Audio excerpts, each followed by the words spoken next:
Hong Nam-ki, the South Korean deputy prime minister and the nation's finance minister, has spoken about government plans to create more opportunities for young people, including on domestic asset markets.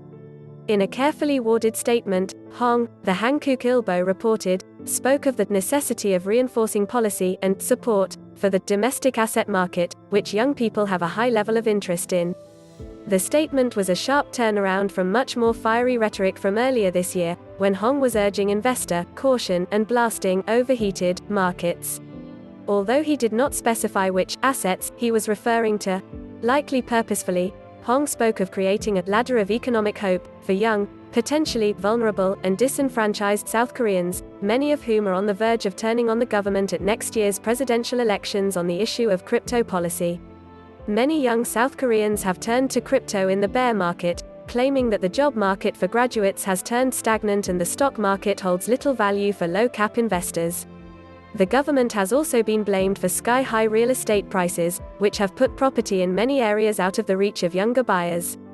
Hong's youth ladder, the deputy PM stated, would be made up of three principal rungs, namely, employment, housing and asset accumulation. Young South Koreans have been outraged by government talk about further regulating the crypto sector, as well as a forthcoming 20% flat-rate crypto tax on annual profits over $2,100 US.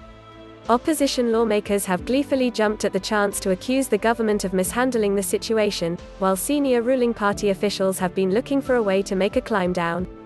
Hong has been outspoken on crypto regulation in the past, but his latest comments appear to suggest that he too is prepared to soften his stance, adding that policy on domestic asset market related, which is of high interest to young people, would be subject to review. Over the weekend, a crisis meeting of senior members of the executive was held in the office of the Prime Minister to consider a range of crypto-themed private members' bills that have been put before the nation's parliament.